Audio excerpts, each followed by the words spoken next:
ಶ್ರೀ ಗುರುಭ್ಯೋ ನಮಃ. ಹರಿ ಓಂ.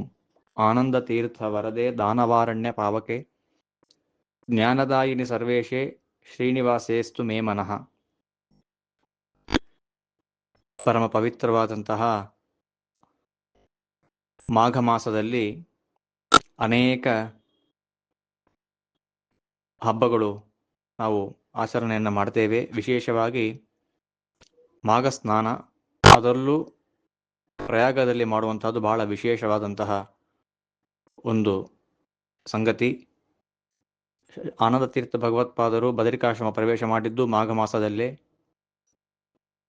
ಸತ್ಯಜ್ಞಾನ ತೀರ್ಥರ ಆರಾಧನೆ, ಶಿವರಾತ್ರಿ ಮುಂತಾದಂತಹ ಅನೇಕ ಹಬ್ಬಗಳು, ಜಯಂತಿಗಳು ಈ ಮಾಘ ಮಾಸದಲ್ಲಿ ಬಂದಿವೆ. ಅದರ ತರುವಾಯ ಶಿಂಶುಮಾರ ಜಯಂತಿ, ಶಿಂಶುಮಾರ ರೂಪಿಯಾದಂತಹ ಭಗವಂತನ ಪ್ರಾದುರ್ಭಾವ ಆದಂತಹ ಒಂದು ಪರಮ ಪವಿತ್ರವಾದಂತಹ ದಿನ ಮಾಘ ಮಾಸ ಶುಕ್ಲ ಪಕ್ಷ ದ್ವಾದಶಿ. ಶಿಂಶುಮಾರ ರೂಪಿಯ ಉಪಾಸನೆಯನ್ನ ನಮಗೆ ತಿಳಿಸಿದಂತಹ ಮಹಾನುಭಾವರು ಆನಂದ ತೀರ್ಥ ಭಗವತ್ಪಾದಾಚಾರ್ಯರು. ಅನೇಕರಿಗೆ ಶಿಂಶುಮಾರ ಅಂತನ್ನುವಂತಹ ರೂಪದ ಪರಿಚಯವೇ ಇಲ್ಲ. ಇನ್ನ ವಿಠ್ಠಲ ಮತ್ತೆ ದತ್ತಾತ್ರೇಯ ಇದೆಲ್ಲವೂ ಕೂಡ, ವೇದವ್ಯಾಸ ಇದೆಲ್ಲವೂ ಕೂಡ ವಿಷ್ಣುವಿನ ರೂಪವೇ ಎಂಬುವಂತಹ ತತ್ವವೂ ಕೂಡ ಅನೇಕರಿಗೆ ತಿಳಿದೇ ಇರುವಂತಹ ಸಂದರ್ಭದಲ್ಲಿ ಸ್ಪಷ್ಟವಾಗಿ ನಮಗೆ ಯಾವ್ಯಾವುದು ಭಗವಂತನ ರೂಪ, ಯಾವ್ಯಾವುದು ಭಗವಂತನ ಆವೇಶ ಎಂಬುದಾಗಿ, ಅಂಶ ಆವೇಶ ಇದೆಲ್ಲವನ್ನು ಕೂಡ ಶ್ರೀಮದ್ ಆನಂದ ತೀರ್ಥ ಭಗವತ್ಪಾದಾಚಾರ್ಯರು ನಮಗೆ ಅತ್ಯಂತ ಸ್ಪಷ್ಟವಾಗಿ ತಿಳಿಸಿದ್ದಾರೆ. ಶಿಂಶುಮಾರ ರೂಪಿ ಭಗವಂತ ಯಾರು ಅಂತಂದರೆ ಸಾಕ್ಷಾತ್ ನಾರಾಯಣ.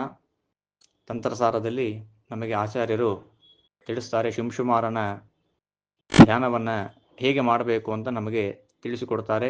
ಆ ರೂಪ ಹೇಗಿದೆ ಅಂತಂದರೆ ಬಹಳ ಅದ್ಭುತವಾದಂತಹ ರೂಪ. ನಾಭೇ ರಥಸ್ಥಾತ್ ಮಕರಾಕೃತಿಂ ವಿಭುಂ ತದೂರ್ಧ್ವಭಾಗೇ ವಿಲಸನ್ ಋಕಾಯಂ ಸ್ವಪುಚ್ಛ ದೇಶಾಶ್ರಿತ ಚಂದ್ರ ಸೂರ್ಯ ನಕ್ಷತ್ರ ತಾರಾ ಧ್ರುವ ಮಂಡಲಾಕೃತಿಂ ಪುತ್ರಾದಿ ಸರ್ವೇಷ್ಟದ ಮಿಂದಿರೇಶಂ ನತೋಸ್ಮಿ ಮೇಷಂ ಹೃದಿ ಶಿಂಶುಮಾರಂ ಎಂಬುದಾಗಿ ನಮಗೆ ಧ್ಯಾನ ಶ್ಲೋಕವನ್ನು ಆಚಾರ್ಯರು ಕೊಟ್ಟು ನಮಗೆ ತಿಳಿಸಿದ್ದಾರೆ. ನಾಭೇ ರಥಸ್ಥಾತ್ ಮಕರಾಕೃತಿಂ ವಿಭುಂ, ನಾಭಿಯ ಕೆಳಭಾಗದಲ್ಲಿ ಮಕರಾಕೃತಿ. ಇಲ್ಲಿ ಮಕರ ಅಂತ ಅನ್ಲಿಕ್ಕೆ ಸಾಮಾನ್ಯವಾಗಿ ನಮಗೆ ಮೊಸಳೆ, ಕೊರಕಡೆಯಲ್ಲಿ ಎಂಬುವಂತಹ ಪ್ರಸಿದ್ಧವಾದಂತಹ ಅರ್ಥ. ಅದರ ವ್ಯಾಖ್ಯಾನದಲ್ಲಿ ತಿಳಿಸ್ತಾರೆ, ಇಲ್ಲಿ ಮಕರ ಅಂತನ್ನುವ ಶಬ್ದಕ್ಕೆ ಯಥಾಸ್ಥಿತವಾಗಿ ನಮಗೆ ಪ್ರಸಿದ್ಧವಾದಂತಹ ಮಕರವನ್ನ, ಅಂದರೆ ಕ್ರೊಕೊಡೈಲ್, ಮೊಸಳೆಯನ್ನ ನಾವು ತೆಗೆದುಕೊಳ್ಳಬಾರದು. ಇಲ್ಲಿ ಮಕರ ಅಂತ ಅನ್ನುವ ಶಬ್ದದಿಂದ ವಿವಕ್ಷಿತವಾದದ್ದು ಯಾವುದು ಅಂತಂದರೆ ಚೇಳು, ಸ್ಕಾರ್ಪಿಯೋ.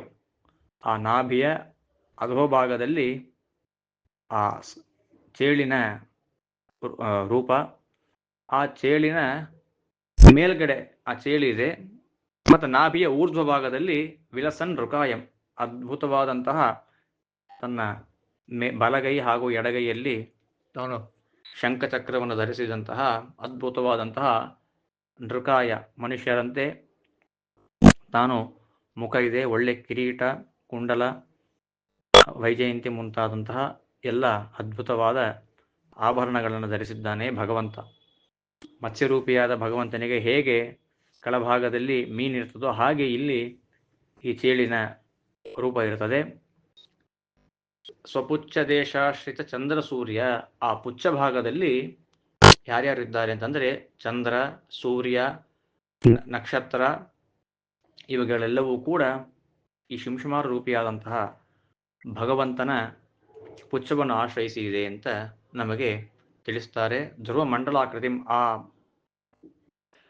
ಧ್ರುವರಾಜನು ಕೂಡ ಈ ವಿಶೇಷವಾಗಿ ಈ ಶಿಂಶುಮಾರ ರೂಪಿಯಾದಂತಹ ಭಗವಂತನನ್ನ ಧ್ರುವಮಂಡಲದಲ್ಲಿ ಧ್ಯಾನವನ್ನು ಮಾಡ್ತಾ ಇದ್ದಾನೆ ಎಂಬುದಾಗಿ ನಮಗೆ ಭಾಗವತದಲ್ಲಿ ಚತುರ್ಥ ಸ್ಕಂದದಲ್ಲಿ ನಾವು ಭಾಗವತ ತಾತ್ಪರ್ಯದಲ್ಲಿ ನಾವು ವಿಶೇಷವಾಗಿ ಆಚಾರ್ಯರು ಅಲ್ಲಿ ಕೂಡ ತಿಳಿಸಿದ್ದಾರೆ. ಪುತ್ರಾದಿ ಸರ್ವೇಷ್ಟದ ಮಿಂದಿರೇಶಂ, ವಿಶೇಷವಾಗಿ ಸಂತಾನವನ್ನು ಕೊಡುವಂತಹ ರೂಪ ಇದು ಶಿಂಶುಮಾರ ರೂಪ. ನತೋಸ್ಮಿ ಮೇಷಂ, ಮಾ ಅಂತಂದ್ರೆ ಲಕ್ಷ್ಮಿ, ಆ ಲಕ್ಷ್ಮೀಪದೆಯಾದಂತಹ ಶಿಂಶುಮಾರನಿಗೆ ನಾನು ನಮಸ್ಕಾರವನ್ನು ಮಾಡ್ತೇನೆ, ಯಾವಾಗಲೂ ಕೂಡ ನನ್ನ ಹೃದಯದಲ್ಲಿ ನಾನು ಸ್ಮರಣೆಯನ್ನು ಮಾಡ್ತೇನೆ ಎಂಬುದಾಗಿ ಧ್ಯಾನವನ್ನು ಮಾಡಬೇಕು ಎಂಬುದಾಗಿ ತಿಳಿಸಿದ್ದಾರೆ. ಅಂತೂ ಮುಖ್ಯವಾಗಿ ತಿಳಿಯಬೇಕಾದಂತಹ ಪ್ರಮೇಯ, ಯಾರಿಗೆ ಗ್ರಹಗಳ ಪೀಡೆ ಇರ್ತದೆ ಅವರು ಕೇವಲ ಆ ಗ್ರಹಗಳನ್ನು ಆಶ್ರಯಿಸಿದೆ, ಆ ಗ್ರಹಗಳನ್ನು ಮಾತ್ರ ಉಪಾಸನೆ ಮಾಡದೆ ಅವರ ಅಂತರ್ಯಾಮಿಯಾದ ಈ ಎಲ್ಲ ಗ್ರಹಗಳಿಗೂ, ಸೂರ್ಯ, ಚಂದ್ರ, ನಕ್ಷತ್ರ ಇವೆಲ್ಲದಕ್ಕೂ ಕೂಡ ನಿಯಾಮಕನಾಗಿ ಭಗವಂತ ಇದ್ದಾನೆ ಎಂಬುವ ಅನುಸಂಧಾನವನ್ನು ಮಾಡಬೇಕು ಅಂತ ನಮಗೆ ಆಚಾರ್ಯರು ತಿಳಿಸಿದ್ದಾರೆ. ಆಚಾರ್ಯರು ತಿಳಿಸಿದ ಕ್ರಮದಲ್ಲಿ ನಾವು ಉಪಾಸನೆಯನ್ನು ಮಾಡಿದಾಗ ನಮಗೆ ಯಾವುದೇ ತರಹದ ಗ್ರಹ ಪೀಡೆ ಆಗುವುದಿಲ್ಲ. ಅನೇಕರಿಗೆ ಸಂತಾನಕ್ಕೆ ಪ್ರತಿಬಂಧಕ ಏನು ಅಂತಂದರೆ ಕೇಳಿದರೆ ಗ್ರಹಗಳ ಗತಿ ಸರಿಯಾಗಿಲ್ಲ, ಅದರಿಂದಾಗಿ ಸಂತಾನ ತಡವಾಗ್ತಾ ಇದೆ ಅಂತ ಹೇಳ್ತಾರೆ. ಆ ಎಲ್ಲ ಗ್ರಹಗಳನ್ನು ನೇಮನ ಮಾಡುವಂಥ ಶಿಂಶುಮಾರನನ್ನು ಸ್ಮರಣೆ ಮಾಡಿದರೂ ನಮ್ಮ ಎಲ್ಲ ವಿಘ್ನಗಳು, ಸಂತಾನಕ್ಕೆ ಪ್ರತಿಬಂಧಕವಾದ ವಿಘ್ನಗಳೆಲ್ಲವೂ ನಿವೃತ್ತಿಯಾಗಿ ನಮಗೆ ಸತ್ಸಂತಾನ ಆಗ್ತದೆ ಅಂತ ಅನ್ನೋದರಲ್ಲಿ ಯಾವುದೇ ತರಹದ ಸಂಶಯವಿಲ್ಲ. ಅಂತಹ ಶಿಂಶುಮಾರ ರೂಪಿಯಾದಂತಹ ಭಗವಂತ ತಾನು ಧ್ರುವರಾಯನಿಗೆ ಅಭಯವನ್ನು ತಾನು ಕೊಟ್ಟಿದ್ದಾನೆ. ಭಾಗವತದಲ್ಲಿ ಬಹಳ ಅದ್ಭುತವಾದಿ ತಾನು ರಾಜ್ಯವನ್ನು ಕಳ್ಕೊಂಡಾಗ, ರಾಜ್ಯವನ್ನು ಪಾಲನೆ ಮಾಡಬೇಕು ಅಂತ ಬಯಸಿದಾಗ ತಾನು ತಪಸ್ಸನ್ನು ಮಾಡಿ ವಾಸುದೇವ ರೂಪಿಯಾದ ಭಗವಂತನನ್ನು ಸಾಕ್ಷಾತ್ಕಾರ ಮಾಡಿದ್ದಾನೆ. ಆ ಸಂದರ್ಭದಲ್ಲಿ ಶಿಂಶುಮಾರ ರೂಪಿಯಾದಂತಹ ಭಗವಂತ ಪ್ರಸನ್ನನಾಗಿ ಅವನಿಗೆ ಉಪದೇಶವನ್ನು ಮಾಡ್ತಾನೆ. ನಾನೇ ರಧಿಷ್ಠಿತಂ ಭದ್ರ ಯದ್ ಭ್ರಾಜಿಷ್ಣು ಧ್ರುವಕ್ಷಿತಿ ಯತ್ರ ಗ್ರಹರ್ಕ್ಷ ತಾರಾಣಾಂ ಜ್ಯೋತಿಷಾಂ ಚಕ್ರಮಾಹಿತಂ. ನಿನ್ನ ಧ್ರುವ ಮಂಡಲ ಅಂತ ನಿನಗೆ ಒಂದು ಸ್ಥಾನವನ್ನು ಕೊಡ್ತೇನೆ. ಯಾರೂ ಕೂಡ ಆ ಮಂಡಲಕ್ಕೆ ಪ್ರವೇಶ ಮಾಡಲಿಕ್ಕೆ, ಅಲ್ಪ ಯೋಗ್ಯತೆ ಇದ್ದವರು ಬರಲಿಕ್ಕೆ ಸಾಧ್ಯವೇ ಇಲ್ಲ. ಮುಕ್ತಿಯೋಗ್ಯರಾದವರಿಗೆ ಇದು ಧ್ರುವ ಮಂಡಲ ಹೀಗೆ ಇದೆ ಅಂತ ಬಟ್ಟು ಮಾಡಿ ತೋರಿಸ್ತಾರೆ ಅಷ್ಟೇ. ಉತ್ತಮೋತ್ತಮ ದೇವತೆಗಳು, ಋಷಿಗಳಿಗೆ ಮಾತ್ರ ಆ ಧ್ರುವ ಮಂಡಲದಲ್ಲಿ ಪ್ರವೇಶ ಇದೆ. ಅವರೂ ಸಹ ಆ ಧ್ರುವ ಮಂಡಲದಲ್ಲಿ ಇರುವಂತಹ ಶಿಂಶುಮಾರನನ್ನು ಪ್ರದಕ್ಷಿಣೆ ಮಾಡಿ ತಾವು ಹೋಗ್ತಾರೆ ಅಂತ ಈ ರೀತಿಯಾಗಿ ನಮಗೆ ಶಾಸ್ತ್ರಕಾರರು ತಿಳಿಸ್ತಾರೆ. ಅಂತಹ ಯಾರಿಂದಲೂ ಅಲ್ಲಾಡಿಸ್ಲಿಕ್ಕೆ ಆಗದೇ ಇರುವಂತಹ ಅದ್ಭುತವಾದಂತಹ ಸ್ಥಾನವನ್ನು ಧ್ರುವ, ಸ್ವಯಂ ಅವನ ಹೆಸರೇ ಧ್ರುವ, ಅಂತ ಧ್ರುವನಿಗೆ ಧ್ರುವವಾದಂಥ ಒಂದು ಶಾಶ್ವತವಾದಂತಹ ಸ್ಥಾನವನ್ನು ಕೊಟ್ಟ ಭಗವಂತ ಶಿಂಶುಮಾರ, ನಾನೇ ನಿನ್ನ ಕಡೆಯಿಂದ ಪೂಜೆಯನ್ನು ಸ್ವೀಕಾರ ಮಾಡ್ತೇನೆ ಅಂತ ವರವನ್ನೂ ಕೊಟ್ಟಿದ್ದಾನೆ. ಅದಾದ ಮೇಲೆ ತಾನು 37 ವರ್ಷ ಸಹಸ್ರಂ 36,000 ವರ್ಷಗಳು ತಾನು ರಾಜ್ಯವನ್ನು ಆಳಿದ್ದಾನೆ. ಆ ರಾಜ್ಯವನ್ನು ಆಳುವಂತೆ ಅನುಗ್ರಹ ಮಾಡಿದಂತಹ ರೂಪ ಇದು ಶಿಂಶುಮಾರ ರೂಪ. ಅಂತ ಶಿಂಶುಮಾರ ರೂಪವನ್ನು ನಾವು ವಿಶೇಷವಾಗಿ ಸ್ಮರಣೆ ಮಾಡಬೇಕು. ಪ್ರತಿನಿತ್ಯವೂ ನಾವು ಆರಾಧನೆಯನ್ನು ಮಾಡಬೇಕು.